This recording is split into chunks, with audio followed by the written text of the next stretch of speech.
की कथा सुन रही हूँ। मेरे जीवन में बहुत ही ज़्यादा परिवर्तन आया है।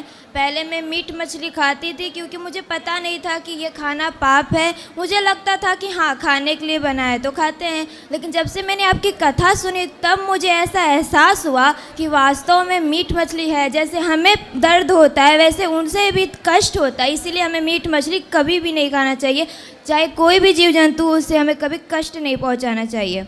और फिर मेरी माता श्री जी का एक प्रश्न है कि जिनसे उन्होंने दीक्षा लिया है वो मीट मछली खाते हैं। ये बात मेरी माता श्री को पहले नहीं पता था, फिर उन्हें अभी पता चला, तो उन्हें क्या करना चाहिए?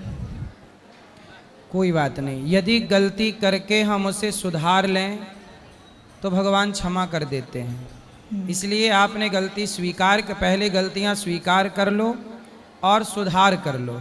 आपने स्वीकार कर लिया, सुधार कर लिया, गलती खत्म, आगे गलती ना हो बस। गुरुजी, मेरी माता श्री का प्रश्न है कि जिनसे उन्होंने दीक्षा लिया वो गुरु जो हैं उनके, वो मीट मछली खाते हैं। तो ये बात मेरी माता श्री को पहले नहीं पता था, बाद में पता चली, तो उन्हें क्या करना चाहिए ये मैं पूछना चाहती हूँ। अब गुरु ही मांस खाएगा तो फिर समाज को क्या मैसेज मिलेगा? जी, इसलिए आप लोग ना खाइए और भगवान का नाम जपिए, श्रीमन्नारायण श्री। जी जी, धन्यवाद। गुरुजी राधे राधे जी, मेरा आपसे एक प्रश्न है कि अगर जीवन में सब कुछ कर्म और प्रारब्ध के अनुसार ही होता है तो फिर मनुष्य के प्रयास, पुरुषार्थ और भक्ति का हमारे जीवन में बदलने में क्या वास्तविक महत्व है? सब कुछ कर्म नहीं होता। कर्म को धर्म से जोड़ के करना ठीक है। कर्म तो कसाई भी कर रहा है, लेकिन कसाई का कर्म सही थोड़ी है। कर्म चोर भी कर रहा है, चोर का कर्म सही थोड़ी है। इसलिए वही कर्म कीजिए जो सही हैं, उनका परिणाम सही होगा। अब कर्म ही सब कुछ है आप कह रहे हैं, तो ईश्वर की क्या आवश्यकता है? यही सवाल है। और ये था कि फिर मनुष्य के प्रयास, पुरुषार्थ और भक्ति का हमारे जीवन बदलने में क्या वास्तविक महत्व है? सुनो, अजामिल जैसा पापी जिसके कर्म कैसे थे कि वह घोर नरक जाता, लेकिन मरते समय उसके मुख से क्या निकल गया? नारायण। नारायण।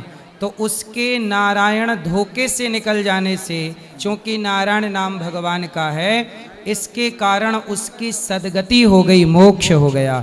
ये है भगवान की कृपा। आपका कर्म इतना नहीं था कि मोक्ष पालो, पुरुषार्थ इतना नहीं था, लेकिन भगवान की कृपा हो गई। तो भगवान जब कृपा करते हैं तो वह दे देते हैं जो आपका कर्म और आपका भाग्य आपको नहीं दे सकता। गुरुजी, मेरा दूसरा प्रश्न ये है कि अंतःकरण का जीवन में क्या महत्व है? अंतःकरण, अंतःकरण चतुष्टय, मन, बुद्धि, चित्त, अहंकार, इन चारों को अंतःकरण चतुष्टय कहते हैं। इनका बहुत बड़ा महत्व है। मन, यदि मन ना हो आपका तो आप पागल हो जाओगे। बुद्धि ना हो तो भी आप पागल हो जाओगे। चित्त ना हो तो कुछ याद ही नहीं रहेगा। अहंकार ना हो तो आपका कोई अस्तित्व नहीं रहेगा। तो मूल में ये चार चीजें ही हैं जिन्हें मन, बुद्धि, चित्त, अहंकार कहते हैं। ठीक, राधे राधे गुरुजी। जी राधे राधे गुरुजी। जी। कल अन्न क्षेत्र आज बंटवाए थे साधु संतों को, और ये जो यहाँ की सेवा है, सब बहुत लोग खाना वेस्ट करते हैं और बहुत लोग सीढ़ियों पे गुटखा खा खा के थूक देते हैं। हाँ मैया, देखो लापरवाह तो लोग हैं। बहुत है, बहुत है रोटी गुरुजी। 2 खानी होती है, 3 ले लेते हैं। 2 खाते हैं, 1 रोटी फेंक देते हैं। हाँ, ढेर सारा चावल वो फेंकता है। बकेट भरी रहती है, देखती हूँ, और एक- सीढ़ियों पे थूक देते हैं गुटखा खा के। सोचिए यहाँ पर 1 ट्रॉली भोजन रोज जूठन बचता है, खाने के बाद जो थालियों से हम लोग झड़ाते हैं, 1 ट्रॉली। और गुरुजी, आज गुरु दक्षिणा लिए आपसे, बम्बई से आई हूँ। आपसे मुलाकात हुई थी मीरा भाईंदर में, गए थे ना आप मीरा भाईंदर जी। तो मैं ठाणे से गई थी आपको वहाँ 3 दिन था, तो लेकिन 2 ही दिन पहुँच पाई थी। खुश कथा रहिए। सुनी, फिर वहाँ से आई हूँ मैं गुरु दक्षिणा लेने के लिए और वृंदावन दर्शन करने के लिए। ब्रज 84 में जाना था पर नहीं जाना। खुश रहिए। और सबको राधे राधे बोल दीजिए। सबको राधे राधे। राधे राधे महाराज जी। जी श्रीमन नारायण। महाराज जी, मैं आपके माध्यम से एक विशेष बात रखने जा रहा हूँ। हाँ कहो। अब चैत्र की नवरात्रि आने वाली हैं, तो जब भगवती दुर्गा मैया का पूजन होता है तो उसमें एक विशेष बात शास्त्रों में कही गई है कि वेश्यालय की मिट्टी के द्वारा भगवती की प्रतिमा बनाई जाए। जी परंतु लोग उस वेश्या शब्द का अर्थ समझते नहीं है, तो उसका गलत अर्थ लगाते हैं। जी तो मैं उसका अर्थ आपके माध्यम से लगाना। कहो कहो। महाराज जी, आगम शास्त्र तंत्र शास्त्रों में वेश्या का अर्थ है जिस प्रकार से लोक जगत में एक वेश्या केवल धन के भाव से स्वच्छंद रूप से किसी भी पुरुष के साथ विचरण करती है, उसी प्रकार जो वेश्या शब्द है तंत्र शास्त्रों के अनुसार उसका अर्थ है कि जो जिस प्रकार वेश्या स्वच्छंद रूप से विहार करते हैं किसी भी के साथ, उसी प्रकार जो तंत्र में वेश्या शब्द का अर्थ है वो आपका है कि मोक्ष प्रदान करने वाली। इसमें मुख्य रूप से जो हमारे 7 मोक्षपुरियाँ हैं, अयोध्या, मथुरा, माया, काशी, कांची, अवंतिका, पुरी, द्वारावती चेवा सप्तेदा मोक्षदायिका, तो तंत्र में इनको ही वेश्या कहा गया है तंत्र शास्त्र में। महाराज जी ऐसा है, आपकी व्याख्या आपकी जगह बिल्कुल सही हो सकती है, पर वैश्या के घर की मिट्टी क्यों प्रयोग में लाई जाती है पूजा पाठ में, इसका कारण आप कहो तो ये दास बताए। जी बिल्कुल महाराज जी, एक बताऊं? आप सबको ये जानकारी होनी चाहिए कि वैश्या के घर की मिट्टी हमारे सनातन में पूजा पाठ में प्रयोग होती है। तो सवाल ये खड़ा हुआ कि वैश्या का घर तो अपवित्र है, उसके घर की मिट्टी क्यों? तो बताए कि वैश्या के घर की माटी पवित्र होती है। क्यों? सुनो, जी वैश्या के घर की माटी क्यों पवित्र होती है? वैश्या के घर के आंगन की माटी। सुनो, कहते हैं जब कोई व्यक्ति वैश्या के घर में प्रवेश करता है तो वह अपने सारे पुण्य बाहर ही छोड़ देता है। तो जो व्यक्ति के पुण्य होते हैं वह वैश्या के आंगन में रह जाते हैं और वह पाप लेकर के उसके कमरे में प्रवेश कर जाता है। इसलिए वैश्या के घर के आंगन की माटी पवित्र मानी जाती है, क्योंकि हर वैश्यागामी पुरुष कोई ना कोई पुण्य तो किया होगा, लेकिन जब वो वैश्या की संगति में जाता है तो उसके सारे पुण्य उसका साथ छोड़ देते हैं। और साथ कहाँ से छोड़ते हैं? उस वैश्या के आंगन तक साथ रहते हैं। कहते हैं अब तो ये जा ही रहा है, इसलिए उसके आंगन की माटी पवित्र है। और जो आप कह रहे हैं एक कारण ये भी है। जी महाराज जी, मुखिया जो आगम तंत्रों के अनुसार, पर लोग इसका गलत अर्थ लगा देते हैं कि वेश्यालय की मिट्टी के द्वारा भगवती की प्रतिमा बनाई जाती है। जी। परंतु इसमें जो सप्तपुरियाँ हैं उनके लिए विशेष नाम दिए गए हैं, जिसमें गुप्त वेश्या, महावेश्या, कुल वेश्या, महोदया, राजवेश्या, देववेश्या, ब्रह्मवेश्या च सप्तदा।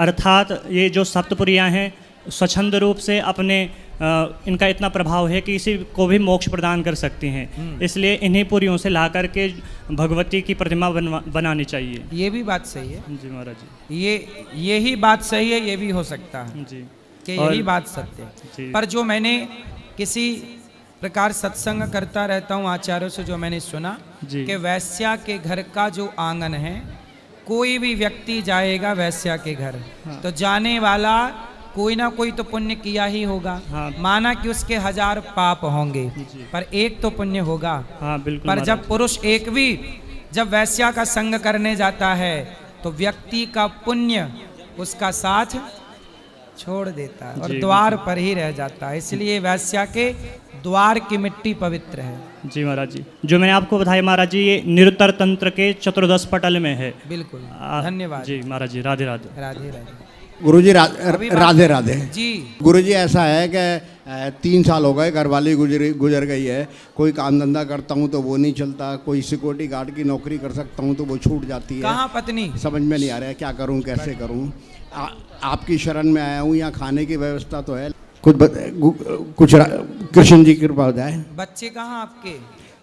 क्या कह रहे हैं? बेटा बड़ा लड़का अलग रहता है जी, छोटा बेटा मेरे साथ आया हुआ है। आपका बेटा बड़ा बड़ा लड़का है, अलग रहता है जी, छोटा लड़का मेरे साथ आया हुआ है, वो भी जरा गिरता पड़ता रहता है, चोट लगती रहती है, कोई रोजगार नहीं है गुरुजी, तो बड़ा परेशान हूँ गुरुजी। कुछ काम कर लो, पैसे कमाओ, बच्चों को तो पढ़ाना लिखाना ही पड़ेगा, है ना। क्या करना चाहिए गुरुजी, आप ही मारे। बिजनेस कर लो, धंधा कर लो, पैसे तो काम चाहिए ना, कुछ बिजनेस कर लो। एक मिनट गुरुजी, जरा आप लड़के से बात करेंगे, कराओ। मेहरबानी होगी। गुरुजी राधे राधे। जी मैं लड़का हूँ जी इनका छोटा। क्या करते हो? मैं सर वैसे ड्राइविंग करता हूँ गुरुजी। तो पिताजी क्यों परेशान हैं? जी मेरे अभी 3 साल पहले माता जी एक्सपायर हो गई थी। जी जब से मैं भी डिप्रेशन में चला गया था, फिर मेरा एक्सीडेंट हो गया तो मेरी रीढ़ की हड्डी में चोट लग गई थी। तो डिप्रेशन में क्यों चले गए? बस माता जी के चक्कर में जरा ऐसे ही डिप्रेशन में चला गया अरे था जी। माता जी को तो जाना ही है, पिताजी भी जाएंगे, हम भी जाएंगे, आप भी जाओगे, ये धरती में तो आए ही जाने के लिए हैं, क्यों हड्डी तोड़ रहे हो यादों में? नो वो गुरुजी वो आप तो भी एक्सीडेंट टाइम हो से गया था, हैं? तो वो एक्सीडेंट हो गया था गाड़ी से। मैं गाड़ी चलाता हूँ, टैक्सी संभल चलाता के था चलाओ, जिसे जाना था वो गया, सबके माई बाप जाएंगे, जी। ये मृत्यु लोक है, जो बीत गया, जो चला गया उसे जाने दो, नहीं जो गुरुजी बचा ऐसा- है, पिता बचा है, पिता की सेवा करो, पिता को खुश रखो। माँ गई, जब तक जिंदा है व्यक्ति तब तक उसका ख्याल रखो, नहीं, मरने के बाद यादों में रोया मत करो, जो कर्तव्य है माँ के लिए वो पूरे करते रहो। गुरुजी कोई काम करते हैं तो नौकरी छूट जाती है महीने 1.5 महीने में ही। कोई बात नहीं, बिजनेस कर लो, धंधा करो। उसके लिए फाइनेंशियल प्रॉब्लम है जी, वो तो कर नहीं पाऊंगा कितना पैसा चाहिए बिजनेस के लिए? जी। अब ये तो ऐसे कैसे बताऊंगा, लेकिन छोटा मोटा काम भी करेंगे तो 20-30 हज़ार रुपये तो, अगर चाय का काम भी करूंगा तो 20-25-30 हज़ार रुपये तो चाहिए, इतना भी जुगाड़ है नहीं मेरा। तो आज तक 30,000 रुपए नहीं कमा पाए? नहीं कमाया तो बहुत था जी पहले, अभी 10-12 साल पहले नुकसान हो गया था। हमारा सितारों का काम था दिल्ली चांदनी चौक में, आग लग गई थी दुकान में। सितारों का काम? हाँ जी। तो फिर से शुरू करो काम, आग लग गई फिर उसे बेहतर करो। समय बिगड़ता बनता रहता है, भगवान करे आपका समय अच्छा हो, जी लेकिन हिम्मत ना हारो और मन लगा के शुरुआत फिर करो। जी 5,000 से शुरू करो काम, जी 5 से 10 होगा, 10 से 20 होगा। जी ठीक है। हिम्मत ना हारो, कोशिश करने वालों की कभी हार नहीं होती। अच्छा गुरुजी, जैसे यहाँ पे सेवा करना चाहें या यहीं रहना चाहें, उसका कोई? यहाँ कहाँ रहोगे, यहाँ वृद्ध माएँ रहती हैं। अच्छा ठीक है गुरुजी, राधे राधे। खुश रहिए। राधे राधे गुरुजी। जी मैं एमपी से आई हूँ, देवास कहाँ से? उज्जैन। देवास मायका उज्जैन है, महाकाल, और जोड़ा लेके आई हूँ, लड़के की शादी है आज यही। आप देवास से आई हो? हाँ। तो आपके देवास से यहाँ बेटी शादी करने आई हो? बेटा की, हाँ बेटा और बहू यहीं शादी पे आए। वाह बहुत सुंदर। और मेरी बहुत लगन थी कि मैं यहीं से शादी करूंगी, गुरुजी के चरणों में, और बिहारी जी के, तो यहीं से तो हो गई मेरी मनोकामना पूरी। खुश रहिए, भगवान सुखी रखे। उनको आशीर्वाद देना आप गुरुजी। जय राधे राधे। राधे राधे। राधे राधे गुरुजी। हाँ जी। गुरुजी ये मेरा एक समस्या, हमारे परिवार हमारे साथ नहीं रहना चाहती हैं। पत्नी जी आपके साथ नहीं रहना चाहती? जी। किसके साथ रहना चाहती हैं? ये मुझे नहीं बताती हैं, बोलती हम कि आपको साथ नहीं रहना है। पति पत्नी से बात कराओ। जी राधे राधे गुरुजी। क्या नाम है आपका? कंचन। तो आप अपने पति के साथ क्यों नहीं रहना चाहती? हमेशा मारते हैं मेरे। मारते हैं? क्यों मारते हो, बात कराओ। और- पाठक वहीं रहो, चलो। हाँ गुरुजी हम इनको मारते नहीं है गुरुजी। मैं गुजरात था, हमारी पत्नी अयोध्या धाम गई थी, हमको पता ही नहीं थी। हम इनको जब ये घर आई हमको पता चला घर पे यहाँ वहाँ घूम रही है, मैं इतना पता चला, फिर ये भाग गई भोर में। कहाँ भाग गई? मुंबई भाग गई। मुंबई में कहाँ? मुंबई में यही जानती, हमको ये बताती नहीं है कहाँ गई थी। अरे तो वो अपने से अयोध्या घूमने गई होंगी, तो जी। तुमने क्यों मारा? हम इनको मारा ही नहीं। जब अयोध्या गई थी 4 दिन बाद आई गुरुजी। शादी के कितने साल हो गए आपके? 8 साल। 8 बच्चे हैं? जी हाँ, ये दोनों हैं। ये 2 बच्चे हैं। जी तो अब देखो, प्रेम से रहो, मारा पीटी क्यों करना? पत्नी पे हाथ नहीं उठाना चाहिए। गुरुजी ये कहीं भी जाती है तो हमारा धर्म नहीं है पूछने का। हाँ, पूछने का धर्म है। क्यों बिना पति को बताए नहीं जाना चाहिए कहीं? बात कराओ। बिना पति को बताते बता। हैं गुरुजी तो बार बार वही बात, मेरे को गलत इल्जाम लगाकर बार बार मारते हैं। झूठ नहीं बोल रही हैं गुरुजी। नहीं, अब नहीं मारेंगे, पर आपको बिना बताए जाना चाहिए? आप पहले ये बताओ, नहीं पति को बताए बिना जाना चाहिए? नहीं। तो आप चली जाती हो। जब जाओगी बिना बताए तो कोई भी व्यक्ति गलत सोचेगा। आप अपने पति की जगह, माना कि आप पति होती और ये पत्नी होते, तो ये चले जाते, तो आप ना सोचती गलत इनके बारे में? उत्तर दो। हैं? क्यों नहीं? तो फिर ऐसी वो सोच रहे हैं। गुरुजी हम इनके साथ नहीं रहना चाहते। क्यों? किसके साथ रहना चाहते हो बताओ? अभी मेरे मतलब कोई नहीं है, बस मैं इनसे तलाक लेना चाहती हूँ। तलाक लेना है? क्यों? माइक पास में लो पाठक। क्यों तलाक लेना है? किस बात से तलाक लेना है?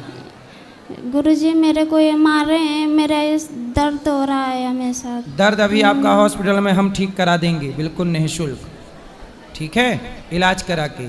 लेकिन आपके पति को हम समझा देंगे कि ना मारे। यदि वो नहीं मारेगा कभी, तब तो आप तलाक नहीं लोगी ना।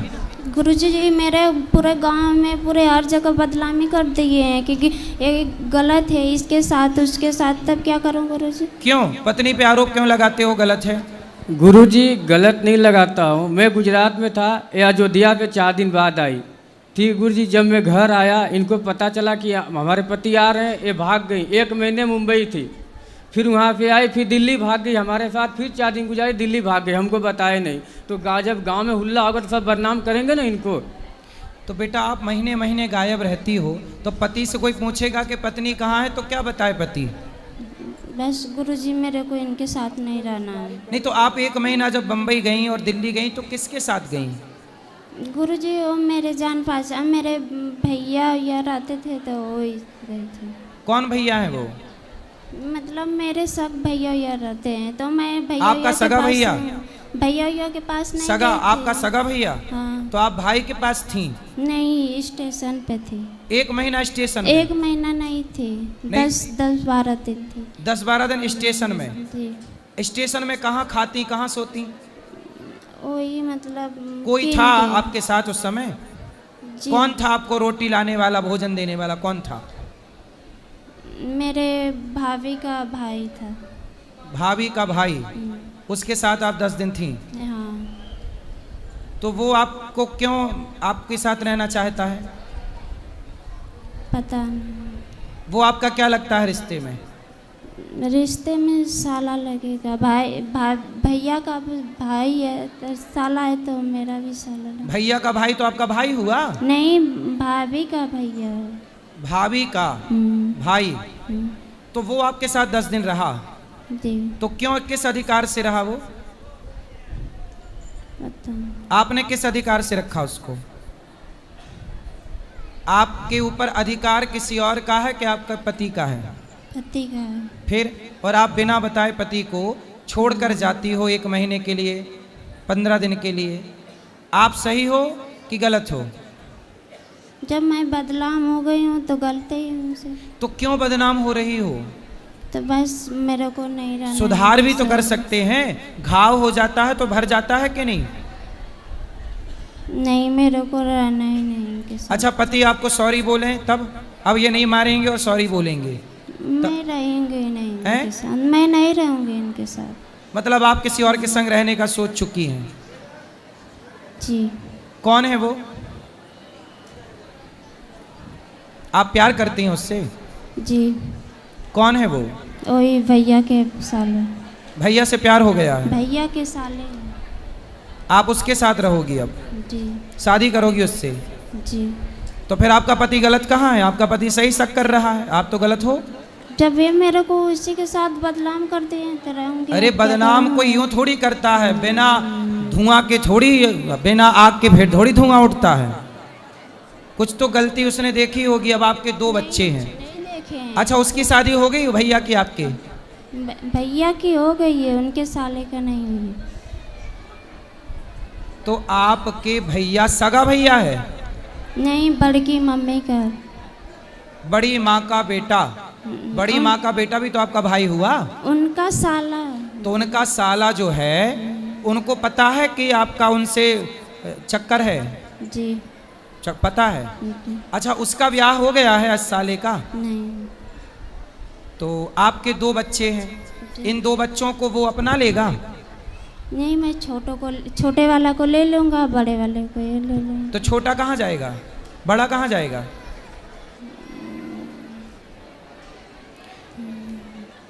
कहाँ जाएगा बड़ा?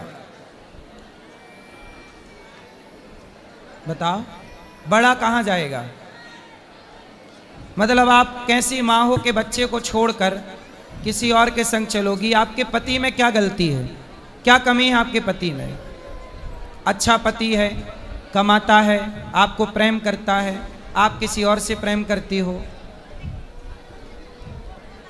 बेटा, ऐसी स्त्रियां घोर नरक जाती हैं जो अपने पति को धोखा देती हैं। अब देखो, आप अपने पति को भी धोखा दोगी यदि उससे शादी करोगी तो, और आप अपने बेटे को भी धोखा दोगी।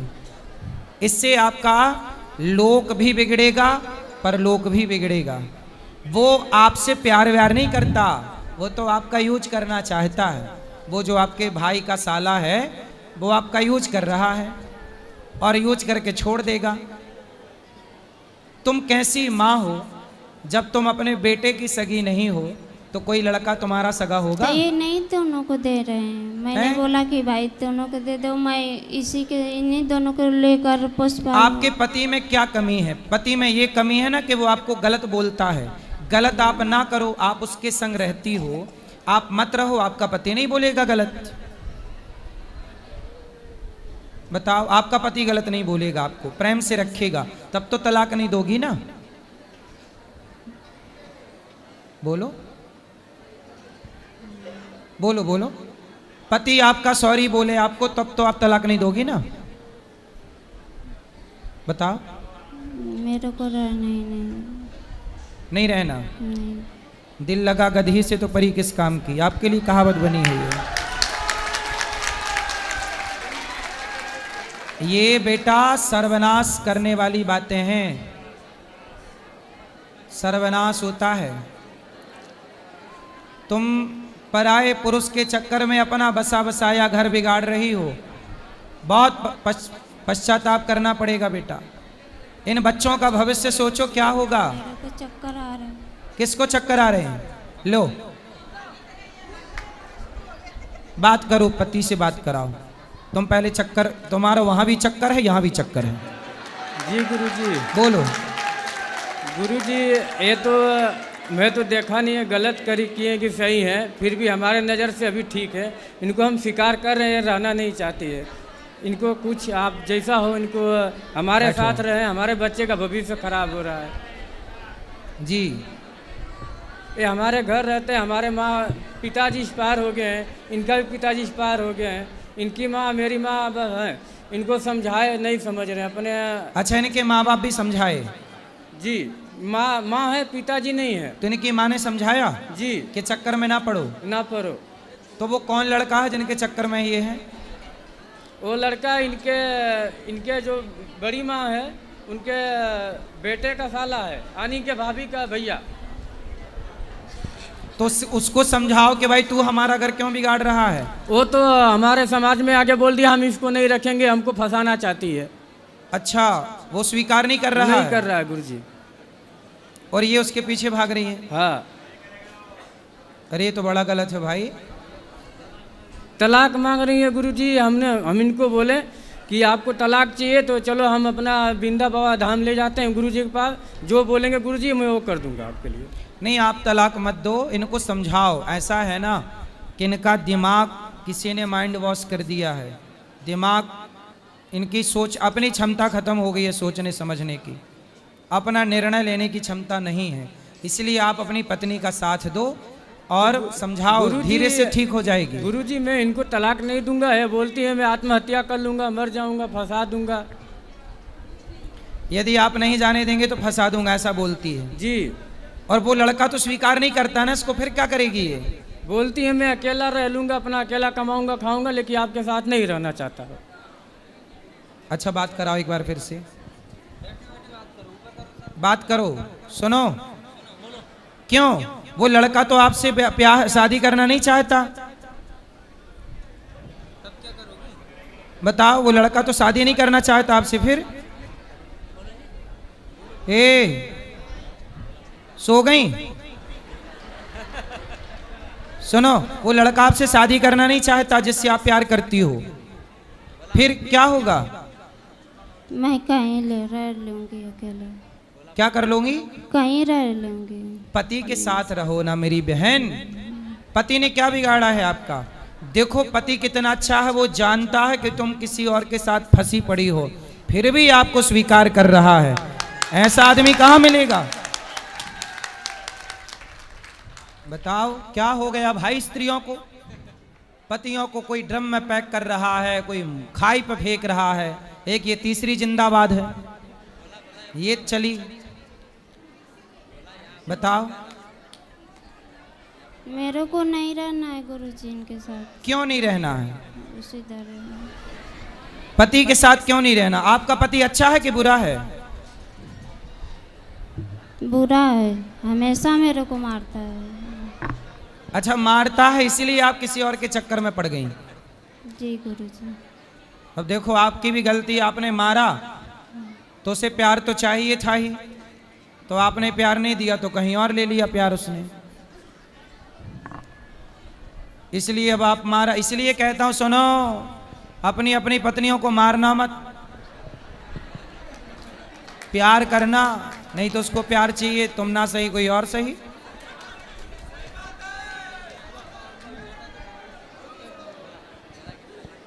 गुरुजी जी जब मैं शादी करके आया था इनसे, तब तक तो मैं 5 साल तक इनको नहीं मारा, इतना प्यार दुलार दिया।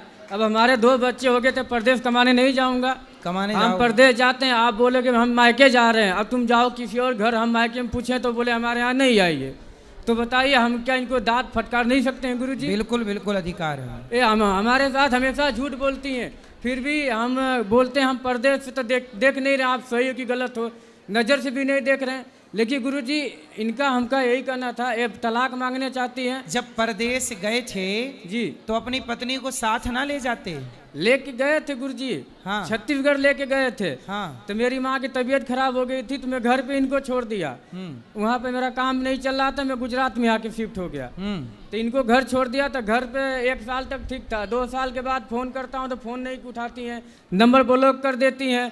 दूसरी बात है कि मैं दूसरे नंबर से फ़ोन करूँ, इनके चक्कर में नया सिम खुला लेता हूँ कि फ़ोन उठा ले, तो फ़ोन वो भी सिम तोड़ के फेंक देती हैं। और मायके में जाती हैं तो मायके वाले बात करने के लिए बोलते, फिर भी बात नहीं करती है। लेकिन हम सब तो अपना मन की बात अपने पास छुपा के रखते थे, चलो हमारी घर वाली मैटर है अपना समझ लेंगे। लेकिन आज हद पार कर दी गुरुजी, इसलिए हमको आपके चरण में आना पड़ा। इसलिए कहते हैं अपनी पत्नी को छोड़ो मत। तनिक क्या छोड़ा राम जी ने, तो रावण उठा के ले गया। ऐसे ही आपने थोड़ा छोड़ा तो वो भैया का देवर वो ले गया साला, वही चक्कर है। तो गुरुजी इसलिए तुलसीदास जी ने कहा है कि नारी को देखते रहो, ढोल गवार शूद्र पशु नारी सकल ताड़ना। ताड़ना मतलब मारना नहीं, देखते रहो। यहाँ देखना अर्थ है, देखोगे नहीं तो कहीं और जा सकती है, संभावना तो है। गुरुजी इनको ये तलाक मांगना चाहते, हम नहीं देना चाहते हैं। अगर ये मर जाए फिर हमको तो दिक्कत नहीं होगा ना? तो भाई ऐसा है, आप पुलिस में कंप्लेंट करो।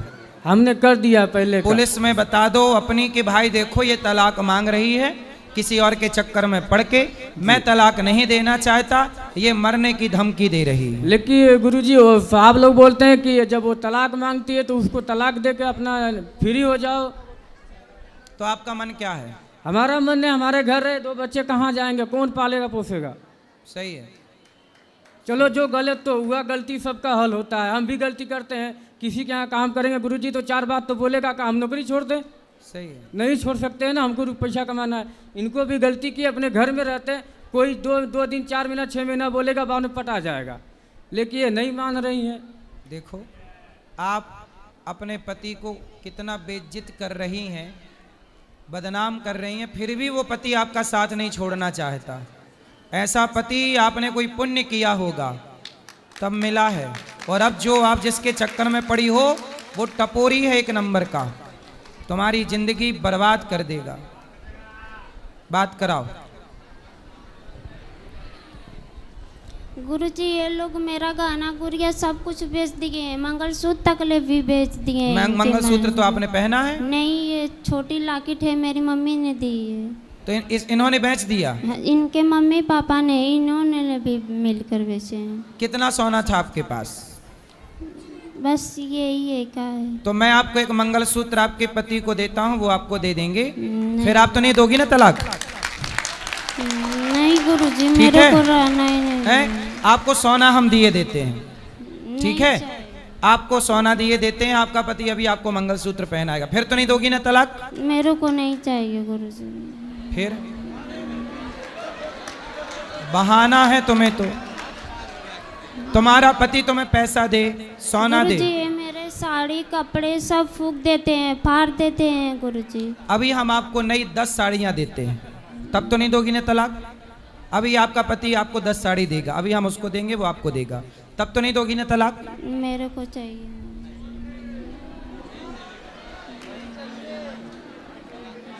तलाक लेके क्या करोगी? बताओ क्या करोगी? क्या करोगी तलाक लेके? उत्तर दो। गुरुजी मैं कहीं कमा खा लूंगा। कमा? अरे आपका पति है तो सही, आपके बच्चों मेरे का को नहीं रहना है इनके साथ। क्यों नहीं रहना है? आप कहती हो वो मारते हैं, वो मारते कहाँ हैं? वो जब आप बिना बताए मायके कह के जाओगी और कहीं और चली जाओगी तो कोई भी पूछेगा ही कि तुम कहाँ थी। नहीं गुरुजी ये झूठ बोले हैं। फ़ोन किसी और के मेरे मोबाइल लेकर किसी और के मोबाइल पे फ़ोन करते हैं तो बोलते हैं कि तू बात करती है, तू ही की है वो। चलो अब नहीं करेंगे, वो अपनी हर गलती स्वीकार कर रहे हैं। अब तो प्रेम से रहो, अब वो आपको ना डांटेंगे ना मारेंगे ना आपको कुछ कहेंगे, ठीक है? सॉरी बोलो आप अपनी पत्नी को, बच्चे को गोद में से नीचे उतारो और अपनी पत्नी को सॉरी बोलो। आपके पति सॉरी बोलो। भैया क्या नाम है आपका? गुरुजी मेरा दीपक चौहान नाम है, जिला गाजीपुर से आया हूँ। दीपक भैया इनको सॉरी बोलो। बोलो आज से हम तुम्हें कभी ना डांटेंगे ना मारेंगे ना कुछ कहेंगे। बोलो सॉरी बोलो। सॉरी, आज से हम कभी मारेंगे ना डांटेंगे, आज से सॉरी। अब बिल्कुल अच्छा इंसान बन के रहेगा ये। अब तो नहीं दोगी ना तलाक? बोलो अब तो नहीं दोगी ना तलाक? नहीं रहना है मेरे को गुरुजी। विनाश काले विपरीत बुद्धि इसी को कहते हैं। जब नाश मनुज का छाता है पहले विवेक मर जाता है। अच्छा जनता से पूछते हैं, बताओ ये स्त्री गलत है कि पुरुष गलत है? नहीं मैया स्त्रियां बोलेंगी, स्त्रियां बोलेंगी। बताओ यहाँ पे पुरुष गलत है कि स्त्री गलत है? कौन गलत है? स्त्री गलत है। क्या कौन गलत है? स्त्री। सारी महिलाएं कह रही हैं कि तुम गलत हो, कोई भी नहीं कह रहा कि तुम्हारा पति गलत है। जनता का न्याय ईश्वर का न्याय होता है। सब तुम्हें गलत कह रहे हैं। तुम्हारा पति हर बात मानने को तैयार है, तुम्हारे लिए सब कुछ सहने को, फिर भी तुम अपने पति का साथ नहीं दे रही हो। बेटा ये गलती ना करो, मैं हाथ जोड़ के कहता हूं तुम्हारा भविष्य बहुत खतरे में चला जाएगा। अभी बहुत सुखी हो। कोई व्यक्ति तुमसे प्यार, मैं ये बात कह चुका हूं, कोई आपसे प्यार क्यों करेगा? कोई कहे कि मैं आपसे प्यार करता हूं, कोई आपसे प्यार क्यों? आपकी चमड़ी का लोग यूज करना चाहते हैं। कभी चिंगम खाई हो? चिंगम है? चिंगम खाने के बाद क्या करते हैं? उसको थूक देते हैं। ऐसे ही दुनिया आपको यूज करके, आपके शरीर का शोषण करके आपको थूक के चले जाएंगे। फिर क्या करोगी? अभी तो पति है, मांग में सिंदूर है पति के नाम का, सुहागन हो। सनातन धर्म में सुहागन स्त्री भी साक्षात देवी मानी जाती है, वह पूज्य होती है। पतिव्रता नारी बनो। ये जो बातें कर रही हो ना, ये कुलटा नारियों के लक्षण है। पतिव्रता नारी ऐसी बात नहीं कर सकती कभी। आपको पतिव्रता नारी बनना चाहिए। आपके बच्चे छोटे छोटे हैं, कोई दूसरा पुरुष आपके बच्चों को स्वीकार क्यों करेगा? क्यों कमा के खवाएगा आपके बच्चों? कोई दूसरा मर्द, सौतेला बाप आपके बच्चों को प्यार क्यों करेगा? आपकी बेटी है कि बेटा है? बेटा है, दोनों बेटा है। सौतेला बाप, कोई सौतेला आदमी आपके बेटों को प्यार क्यों करेगा? सोचो जरा ठंडे दिमाग से। कोई सौतेला बाप प्यार करेगा आपके बेटों को? आपका पति आपके बेटों को प्यार करता, क्योंकि पति को पता है ये बच्चे मेरे हैं। कोई दूसरा क्यों प्यार करेगा इनको?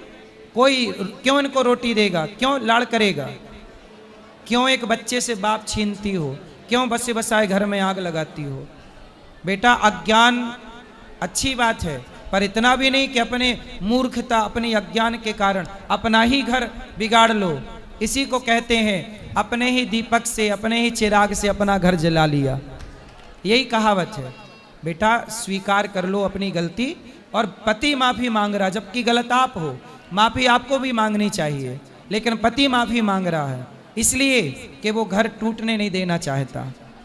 आपको जिस आदमी से प्यार है वो तो आपका यूज करना चाहता है, यूज करके चला जाएगा। उसकी तो दूसरी शादी हो जाएगी, तुम्हारी तो 2 बच्चे हैं और वो तुमसे शादी करेगा नहीं। पहले कह चुका है समाज में कि मैं शादी नहीं करूंगा। अकेले कहाँ भटकोगे बच्चों को लेकर? सारी दुनिया तुम्हें गलत नज़र से देखेगी। सब कहेंगे कि हम तुम्हें काम देंगे, पैसा देंगे, पहले तुम हमारी हवस पूरी करो। ये दुनिया फ्री में काम भी नहीं देती। ये दुनिया पहले तुम्हारा उपभोग करना चाहेगी, शारीरिक शोषण करना चाहेगी। कितने यहाँ पर लोग बैठे हैं दुनिया में जिनको भेड़िए कहते हैं। भेड़िया जो आपके शरीर को नोच नोच के खाना चाहते हैं। आप नचवाना चाहते हो अपने आप को भेड़ियों के हाथ? नहीं। ये दुनिया के लोग भेड़ियों की तरह, लड़कियां मिल जाएं तो भेड़ियों की तरह नोच डालते हैं। और आप अकेली रहोगी और कोई पैसा दे के आपको फंसाए और आपको कहीं 1, 2, 3, 4 ना जाने कितने लोग आपको परेशान करेंगे। फिर अभी सुरक्षित हो अपने पति के पास। इसलिए ये जिद छोड़ दो कि मैं तलाक दूंगी। रावण का सर्वनाश हो गया कि नहीं पराई स्त्री के चक्कर में? बोलो हाँ। हाँ। पराये पुरुष के चक्कर में सूप न खा की नाक कटी कि नहीं? हाँ। फिर आप भी अपनी नाक कटवाना चाहती हो? बोलो। नहीं। तो तलाक मत दो, प्रेम से रहो, है ना? दुनिया तुम्हारा यूज कर लेगी और थूक के चली जाएगी, चिंगम की तरह थूक देगी। कितने जवानी जब तक है तब तक का स्वाद है जीवन में। जवानी उतरते ही कोई तुम्हारी तरफ देखेगा नहीं। कौन स्वीकार करेगा? ये पति की तरह दूसरा मर्द दुनिया में कौन मिलेगा तुम्हें? ऐसी औरतों को, ऐसी विचारधारा जैसी आपकी है ना, ऐसी विचारधारा की औरतों को कोई पुरुष छूता भी नहीं है। समझ में आ रही है बात? लोग कहेंगे कि जो अपने पति की सगी नहीं हो सकी, जो अपने बच्चों की सगी नहीं हो सकी, वो स्त्री भला समाज में किस पुरुष की सगी होगी? कहाँ जाओगी? किस मुंह से जाओगी? क्या कहोगी कि हम अपने पति को धोखा देकर आए हैं, हम अपने बच्चे को छोड़कर आए हैं? चमड़ी के लिए, तुम्हारे देह के लिए, तुम्हारे बदन के लिए, तुम्हारी वासना के लिए, शारीरिक सुख के लिए। शारीरिक सुख, चमड़ी का सुख इतना बड़ा हो गया कि पति और बेटा छोड़ दिया। ये इससे बड़ी मूर्खता है?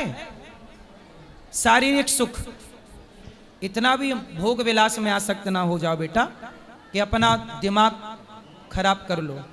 नश्वर भोग है, नश्वर शरीर है, शाश्वत परमात्मा है।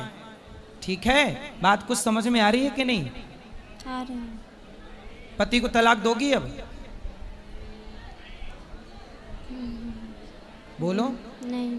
है? नहीं। नहीं दोगी? ये दुनिया तुम्हें नोच कर खाने बैठी है। तुम जाओ तो जरा इशारे कर दो बाहर जाके, 10 भेड़िए आ जाएंगे और तुम्हें नोच खाएंगे। अच्छा बताओ, छोटी छोटी 2-2 साल की बच्चियों के साथ बलात्कार होता है कि नहीं इस देश में? होता है। कौन लोग करते हैं? भेड़िए, वो लोग जो देह के भूखे बैठे हैं। वो जिस आदमी से तुम कहती हो प्यार है, वो भी तुम्हारे साथ दुराचार करना चाहता है, शरीर का सुख लेना चाहता है। ये वासना पूरी होगी, थूक के चला जाएगा। ऐसे ही कल दूसरा आएगा, वो भी अपना सुख भोगेगा, तुम्हें छोड़ के चला जाएगा। दुनिया तुम्हें वैश्या बना देगी। आज इस बिस्तर पर, कल उस बिस्तर तक, सैकड़ों बिस्तर तक पहुंचाया जाएगा आपको, यदि आप गलत हाथ लग गई तो। ये बात सही है कि गलत है? सही। क्या लड़कियों को बाजार में बेचा नहीं जाता? क्यों? क्या वैश्यावृत्ति नहीं होती? तो आप किस ओर चली हो? पतिव्रता नारी बनो। इतना अच्छा पति मिला है, कोई दूसरा पुरुष कभी इस तरह की नारी को स्वीकार नहीं करता, लेकिन आपको तो सारी जिंदगी इस आदमी के पांव धो के पियोगी तो भी कम है, क्योंकि पति इतना अच्छा है आपका। मैं समाज से प्रार्थना करता हूं कि कोई भी, देखो ये लड़की रास्ता भटक गई, अब सही हो गई, लड़का बिल्कुल सही है। समाज, आप किसी का मजाक ना उड़ाएं कि तू ऐसा है, तू ऐसी है। मैं सबसे बोलता हूं, कोई किसी का मजाक नहीं उड़ाएगा। रिश्तों को बचाइए, बनाइए। गलत, मेरे दिमाग में कोई व्यक्ति गलत नहीं होता। कैकई गलत नहीं थी, सूर्पनखा, मंथरा ने गलत कर दिया, मंथरा ने भड़का दिया। ऐसे ये लड़की भी गलत नहीं है, इसको उस लड़के ने भड़का के और इसको गलत करना चाहा, लेकिन ये सही रास्ते पे आ गई। अब बेटा, वो लोग आपको बिगाड़ना चाहते हैं, लेकिन आप किसी के कहने पे अपना घर ना छोड़ो, अपना पति ना छोड़ो। मैं यदि कह रहा हूं तो मैं नहीं कह रहा हूं, भगवान ही मेरे द्वारा आपसे कहवाना चाह रहे हैं कि आपका घर बस जाए। कृष्ण की बात दुर्योधन ने नहीं मानी, सर्वनाश हुआ दुर्योधन का, कुल में पानी देने वाला नहीं बचा। मैं भी आपको आपका भाई बन के कह रहा हूं। मैं आपका कौन हूं? भाई। तो आप मेरी बहन बनोगी? जी। तो मेरी बहन श्रेष्ठ विचारधारा वाली होनी चाहिए। ऐसी ना हो कि अपने पति को तलाक दे के किसी और के संग रहे। तो आप मेरी बहन बनोगी? जी गुरु जी। तो आज से ये सब चक्कर छोड़ के केवल समर्पण पति में करना। और पति कभी कुछ डांटे मारे, मेरे पास आना, मैं इसके कान पकड़ के इसको ठीक करूंगा। ये पक्का वादा, ये वादा कर चुका है वृंदावन में, ये वचन दे चुका है, ना डांटेगा ना मारेगा। लेकिन आप भी आज से बिना पति को कहे कहीं नहीं जाओगी, पक्का प्रॉमिस करो। पक्का प्रॉमिस। आप भी पति को सॉरी बोलो, हमने गलती की, सॉरी, सॉरी। अब तलाक नहीं लूंगी, नहीं लूँगी। आपके साथ रहूंगी। रहूँगी। रहोगी ना प्रेम से? चलो अब ताली बजाओ।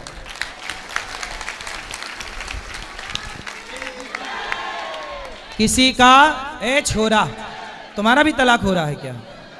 बैठ जा फिर। किसी का घर बसाओ। उस आदमी को मेरी नसीहत है, जिस आदमी, क्या नाम उस आदमी का, ये बताओ, तुम बताओ। वो लड़के का नाम क्या है? हरबंश। हरवंश जी। हरवंश। जिस लड़के ने इस लड़की का घर बिगाड़ना चाहा, बेटा 7 जन्म तक तेरा घर नहीं बसेगा। तूने किसी आदमी का बसा बसाया घर उजाड़ा, कोई स्त्री किसी स्त्री का घर उजाड़ेगी और कोई पुरुष किसी पुरुष का घर उजाड़ेगा, तो ईश्वर का न्याय है 7 जन्म तक तुम्हारा घर नहीं बसेगा। इसलिए किसी पति पत्नी के बीच में किसी को नहीं आना चाहिए। किसी पति पत्नी के बीच में किसी को नहीं आना चाहिए। पति पत्नी खुश रहो, तीसरे को टांग अड़ाने की क्या जरूरत? नाश होगा, सर्वनाश। रावण आया था राम और सीता के बीच में, 1 लाख बेटा और 1.25 लाख नाती, सर्वनाश हो गए। पति पत्नी के बीच में मत आना, कोई भी, कोई स्त्री मत आना, कोई पुरुष मत आना, वरना सॉरी ना बोल पाओगे अपने आप को। ईश्वर की लाठी जब चलती है तो आवाज नहीं होती। सबके लिए मेरी प्रार्थना है, किसी का घर ना बिगाड़ना। खुशियां दो, प्रसन्नता दो, होंठों पे मुस्कान भरो, आंसू ना दो किसी को। आज ये महिला यदि तलाक ले लेती तो इनके दोनों बच्चे अनाथ हो जाते, सौतेले बाप की बलि चढ़ जाते, पता नहीं लाड़ मिलता कि नहीं, प्यार मिलता कि नहीं। लेकिन आज मुझे इस बात की खुशी है कि मेरे कहने से मेरी बहन बात मान गई और निर्णय बदल दिया। ठीक है? पक्का? ठीक है। अब आप खुश रहना। सुनो, दुनिया क्या कहती है, दुनिया हंसेगी, ठिठोली करेगी, कहने दो, करने दो। आप पति पत्नी दोनों खुश रहना। जी गुरुजी। ठीक है? जी गुरुजी। किसी का मजाक नहीं उड़ाना चाहिए। ठीक है? आपको कोई शिकायत? मेरी कोई शिकायत नहीं है गुरुजी। हमारा ये कहना है कि अब हमारे घर रहें, अच्छा से रहें, हम इनको मारे पीटेंगे नहीं, अब प्रेम से रहेंगे वो। जी। राधे राधे गुरु। राधे राधे। गुरुवर तेरे चरणों की गर धूल जो मिल जाए, सच कहते हैं गुरुवर तकदीर बदल जाए। नजरों से गिराना ना, बस इतना रहम करना, नजरों से जो गिर जाए मुश्किल है संभल पाना। वाह सुंदर। कह रहे गुरुजी जैसे कोई मतलब विधवा औरत है, क्या उसको तिलक नहीं लगाना चाहिए? लगाना चाहिए। तो एक दादी हैं, 2-3 दादी जिनके लगाओ हाथ लगाओ में लोग तिलक नहीं है। लगाओ, कोई दिक्कत नहीं इनको बात। राधे राधे महाराज जी। जी मेरा पति मुझको छोड़ दिए हैं, दूसरा लड़की रखे हुए हैं, अपना सारा कमाई का पैसा उसी लड़की को देते हैं। मेरा एक 1.5 साल का लड़का, उसको भी कोई खर्चा नहीं देते हैं, बीमार उमार भी रहता है तब कुछ भी नहीं देते हैं, कोई ख्याल नहीं रखते हम दोनों का। इसलिए कहते हैं अपने पति को मेरे पास लाओ। जैसे ये भैया अपनी पत्नी को मेरे पास लाए, ठीक हो गई, अब आप पति को लेके आओ। वो हमको नैहर भगा दिए हैं, वो रहते तो आप मत भगो ना, आप ना वहाँ पर भगो। रहते हैं तो हमको बहुत अत्याचार मार पीट करते हैं। आपके पति का किस लड़की से चक्कर है? वहीं जहाँ कमाते हैं वहीं पे। तो आप उस लड़की की छाती पे चढ़ के उसके 3-4 दांत तोड़ के ले आओ। एक बार किए थे तो हमको पति ही हमको पर मारने गुस्सा करने लगे हैं दोनों करने दो मिलके। गुस्सा। और पूरा फैमिली उमली भी सब हम ही को बोलने लगा कि तुम खराब हो तब ने छोड़ दिया है तुमको। ले दुनिया के चक्कर में ना पड़ो, तुम उस महिला के दांत तोड़ो। तोड़े एक बार हम बहुत गुस्सा किए थे फोन उन करके, तो हमको दोनों लड़की और मेरे हस्बैंड मिलके हम ही को ऊपर बहुत मार पीट करने लगे। आपकी लड़की? वही मतलब जो लड़की को रखे हुए हैं। तो वो लड़की मतलब अच्छी दमदार है क्या आपसे?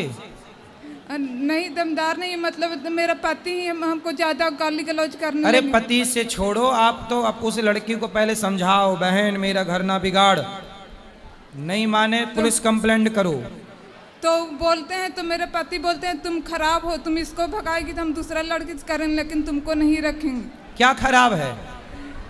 तुम हमको मतलब चेहरा शरीर सूखने लगा तो बनारस कलकत्ता में दिखाए तो बोला कि चर्बी सूख रहा है, इसके कारण ऐसा हुआ, इसका इलाज नहीं है। वही रोग के बारे में उनको पता चल गया तो छोड़ दिए। पति मतलब आपके बच्चे हैं? हाँ 1.5 साल का लड़का है। 1.5 साल का लड़का? हाँ। तो आप अपना इलाज कराओ।